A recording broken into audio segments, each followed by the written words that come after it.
ज्यादातर स्टूडेंट्स और working professionals thin and light laptop ही देखते हैं और अगर थिन एंड लाइट लैपटॉप का वेट 1 kgs के आसपास मिल जाए, OLED डिस्प्ले उसके अंदर मिल जाए और जो काम स्टूडेंट्स और प्रोफेशनल्स को करने होता है वो सब भी करवा दे, तो उसके लिए हमारे पास आ जाए एसर का स्विफ्ट लाइट। ये लैपटॉप 55,000 रुपीज के आसपास है। तो एज अ स्टूडेंट और वर्किंग प्रोफेशनल आपको ये लेना चाहिए। क्या क्या अच्छाइयां हैं, क्या क्या कमियां हैं, और इसके कंपेटिटिव लैपटॉप जैसे वीवो बुक सीरीज आती है, मोटो बुक 60 आता है और इन्हीं का एक एसर स्विफ्ट नियो भी आता है, उन सबसे भी कंपेयर करेंगे जैसे हम हमेशा करते हैं वीडियो में। तो मैं लैपटॉप की बात शुरू करता हूं, इतने तुम लाइक सब्सक्राइब शेयर जो करना है वो करो। यहाँ पे भाई हमारे को बॉक्स में से एक लैपटॉप मिलता है और साथ में 65 वॉट का टाइप सी चार्जर हमारे को मिल जाएगा। और जैसे ये थिन एंड लाइट लैपटॉप है, पतला दुबला आता है और ये भाई रोज गोल्ड टाइप का कलर है, थोड़ी मैकबुक वाली वाइब देता है। ऊपर एसर की ब्रांडिंग है एंड यहाँ पे पूरी बॉडी मेटल की मिलती है, टॉप लिड हो, बॉटम या कीबोर्ड वाला area. And highlighting part laptop का वेट 1.05 kgs का सिर्फ लैपटॉप है और अगर आप चार्जर भी इंक्लूड करते हो तब भी 1.3 kgs तक मैक्सिमम जाता है। और लैपटॉप की थिकनेस 15.9 mm ये लैपटॉप थिक है। देख रहे हो कितना पतला दुबला सा है और मैं इसको एक हाथ से आराम से उठा भी पा रहा हूं। और बॉटम में इंटेक के वेंट्स हैं, रबर ग्रिप्स वगैरह हमारे को मिल जाएंगी और लेफ्ट एंड राइट साइड में पोर्ट्स वगैरह मिल जाएंगे। और जो एग्जॉस्ट वेंट है ना वो यहाँ पे स्क्रीन के नीचे हमारे को मिलता है। और जो टॉप लिड फ्लेक्स है वो ऐसा ज्यादा नहीं है एंड यहाँ पे एक हाथ से लिड आराम से ओपन हो जाती है। और जो कीबोर्ड फ्लेक्स भी है वो भी ऐसा हमारे को ज्यादा नहीं मिलता। बिल्ड क्वालिटी अच्छी है लैपटॉप की वैसे ओवरऑल। और ये पूरा 180 डिग्रीज तक चला जाता है लैपटॉप पीछे एंड ये स्क्रीन वॉबल वो हमारे को थोड़ा सा मिलता है। और भाई डिस्प्ले हाईलाइटिंग पार्ट है लैपटॉप का, 14 इंचेस की OLED डिस्प्ले है, 16:10 एस्पेक्ट रेशियो है, यानी कि 1200p वाली डिस्प्ले है, लेकिन रिफ्रेश रेट स्टिल 60 हर्ट्ज। भाई अब 90 120 बेयर मिनिमम कर दो, क्योंकि 120 वाली को हम 60 तक कर लेते हैं, ये 60 वाली मजा नहीं आता ना स्मूथनेस वाला। और ब्राइटनेस हम टेस्ट करके देख रहे थे, मैक्सिमम 315 निट्स तक गई थी। ब्रांड वैसे कहता है 400 निट्स तक जा सकती है, लेकिन वो HDR कंटेंट वगैरह का देखते हो ना तो कुछ विंडो में कई जगह वो थोड़ी सी ब्राइटनेस पुश हो जाती है। और कलर गैमेट अच्छा है, 100% DCI-P3, 100% sRGB and yes display HDR supported है। उसके अलावा कोई भी सर्टिफिकेशन एक्स्ट्रा चीजें नहीं है और डिस्प्ले अच्छी है। अगर आप इसके ऊपर अपना ऑफिस वाला काम करते हो, पढ़ाई लिखाई करते हो, एग्जैक्ट पढ़ाई लिखाई करते हो और मेनली जो भाई कंटेंट देखते हो, अगर आपको कंटेंट देखने बहुत शौक है, OLED डिस्प्ले भाई स्वाद दिला देती है। एंड इसकी डिस्प्ले में आपको कंटेंट देखने में मजा आएगा। बस हाँ, OLED डिस्प्ले तो भाई रिफ्लेक्शंस इसके ऊपर हमारे को मिलते हैं, ग्लॉसी पैनल होता है ना। और OLED बर्निंग से रिलेटेड एसर ने कोई फीचर्स नहीं दिए, बट मैं अपनी तरफ से भाई वाली प्रो टिप दे देता हूं। स्क्रीन सेवर आप ऑन करके रख सकते हो, अगर आप लैपटॉप यूज नहीं कर रहे तो स्क्रीन सेवर चल के पिक्सल रिफ्रेश हो जाते हैं। उसके अलावा टास्क बार को ट्रांसपेरेंसी मोड पे सेट कर लो या ऑटो हाइड पे सेट कर लो, मतलब जो भी चीजें स्क्रीन पे कॉन्स्टेंटली रहती है ना उससे ही स्क्रीन में बर्निंग होती है OLED में। और लैपटॉप पतला दुबला सा है, लेकिन पोर्ट्स के मामले में एसर ने कोई कमी नहीं छोड़ रखी। यहाँ पे लेफ्ट साइड में 2 USB 3.2 Gen 2 type C port मिलते हैं जो 65 वॉट PD को भी सपोर्ट करते हैं, यानी कि टाइप सी के थ्रू आप लैपटॉप को चार्ज कर पाओगे दोनों ही पोर्ट से। साथ में डिस्प्ले आउटपुट का भी सपोर्ट है, अप टू 4K 240 हर्ट्ज तक जाता है। और एक USB 3.2 Gen 1 type A port है और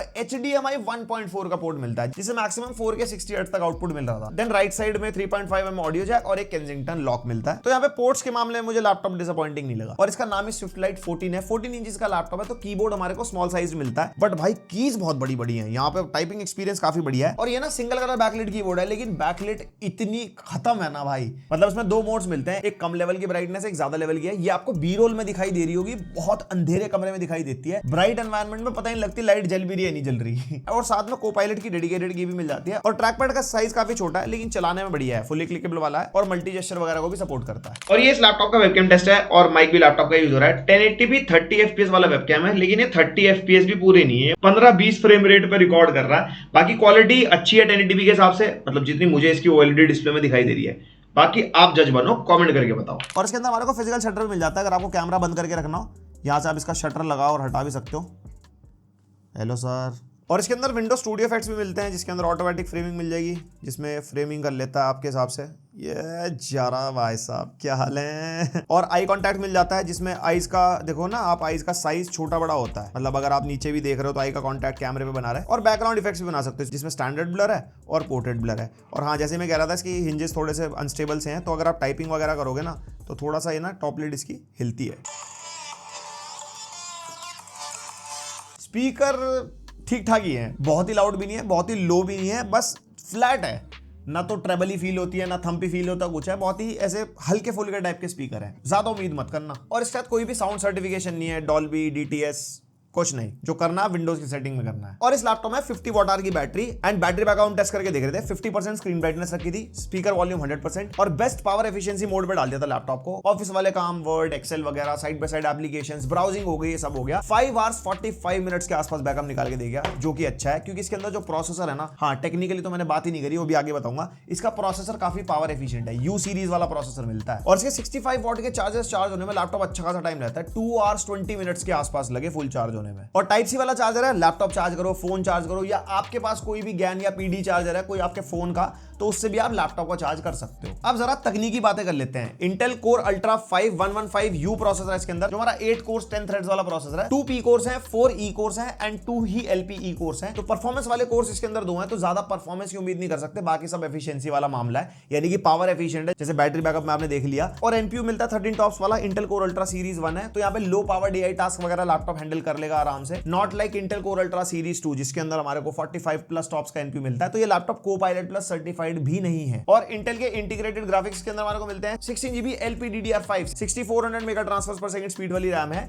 ऑन बोर्ड रैम है, अपग्रेड नहीं कर सकते। 16GB है, 16GB रहेगी, वैसे मोर देन इनफ है इन यूजर्स के लिए। बट अभी कंक्लूजन बात करते हैं कुछ लैपटॉप्स के बारे में। और साथ में 512GB Gen 4 SSD है, जिसकी रीड एंड राइट स्पीड आप देख सकते हो। थिन एंड लाइट लैपटॉप्स में यही स्पीड्स मिलती है, बहुत रेयरली ही कुछ महंगे लैपटॉप्स होते हैं जिसमें प्रॉपर Gen 4 वाली स्पीड्स मिलती है, बट ये ठीक है। और इसके अंदर हमारे को 2 SSD के स्लॉट मिलते हैं, तो भाई अपग्रेड करने के लिए बढ़िया है। एक ऑक्यूपाइड है और एक फ्री है। और कनेक्टिविटी में Wi-Fi 6 एंड ब्लूटूथ वर्जन 5.1 और साथ में 1 ईयर का MS ऑफिस मिलता है, लाइफ टाइम नहीं है, और 3 मंथ्स का Xbox गेम पास भी। तो इस पे तो इतनी बढ़िया गेमिंग चाहिए ना भी हो पाए, लेकिन अगर आपके पास और कोई सिस्टम है जिस पर आप गेमिंग कर सकते हो, तो Xbox गेम पास के मजे वहां भी ले लो, अपनी आईडी पे क्लेम कर लेना, भूलना मत। और सबसे पहले बेंचमार्क सिनेमैच R23 के स्कोर्स जैसे होने चाहिए इस प्रोसेसर के हिसाब से वैसे हैं। और हाँ, साइड बाय साइड में कंपेयर भी करके देख रहा था कंपेटिटिव प्रोसेसर से, तो ये बहुत ही ठीक ठाक परफॉर्म करता है, काफी लो स्कोर्स आते हैं इसके। फिर सिनेमैच 2024 आ गया और Geekbench 6 के CPU का स्कोर्स आप देख सकते हो, मल्टी कोर सिंगल को। एंड कुछ GPU का स्कोर भी निकाला था मैंने, 9700 निकल गया बिकॉज iGPU है। और Geekbench 6 का AI वाला बेंचमार्क बिल्कुल ही ठीक ठाक स्कोर है बिकॉज हाई परफॉर्मिंग लैपटॉप नहीं है। और ओवरऑल प्रोडक्टिविटी एंड परफॉर्मेंस के स्कोर ठीक हैं, लाइक क्रॉस मार्क का बेंचमार्क आप देख सकते हो। और PC मार्क 10 में भी 4400 तक स्कोर दे गया था। और एडिटिंग के लिए फोटोशॉप का बेंचमार्क भी मैंने चला के देखा, 3600 के आसपास स्कोर निकल गया है। तो सबसे पहले फोटोशॉप की अगर मैं आपको बात बताऊं, तो इसके अंदर हमने फोटोशॉप चला के देखा, हाँ अच्छा चल रहा था। जैसे हमने अपनी PSDs खोल के देखी, जितने हम जैसे थंबनेल वगैरह बनाते हैं, वो इसके अंदर प्रॉपर चल रहा था। एडिटिंग वगैरह अगर आपका करने का मन है, तो 1 2 3 लेयर की बहुत हल्की फुल्की एडिटिंग कर सकते हो। ज्यादा ट्रांजिशन, ज्यादा इफेक्ट्स, टेक्स्ट लेयरिंग ज्यादा होती रहेगी, तो डेफिनेटली ये लैग करता है। और 1080p वाली बता रहा हूं, 4K तक जाओगे तो डेफिनेटली ये लैग करेगा बिकॉज इतना पावरफुल CPU नहीं है। एंड उसके अलावा GPU इंटेंसिव टास्क तो भूल ही जाओ बिकॉज iGPU वाला लैपटॉप है, थिन लैपटॉप है। प्रोसेसर वाइज अगर आपको बताऊं, तो डे टू डे टास्क करने हो, मल्टीटास्किंग करनी है, ऑफिस वाले काम करने हैं, मीटिंग्स वगैरह लेनी है, उस सब के अंदर लैपटॉप में टच से मस नहीं होता बिकॉज 16GB रैम है और प्रोसेसर भी अच्छा खासा। तो हमने बहुत सारे ना टैब्स खोल के देखे ब्राउजर में,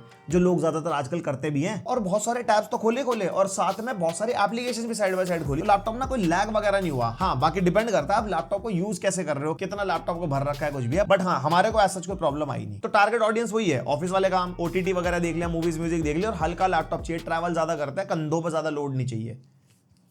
आदमी है या मजदूर।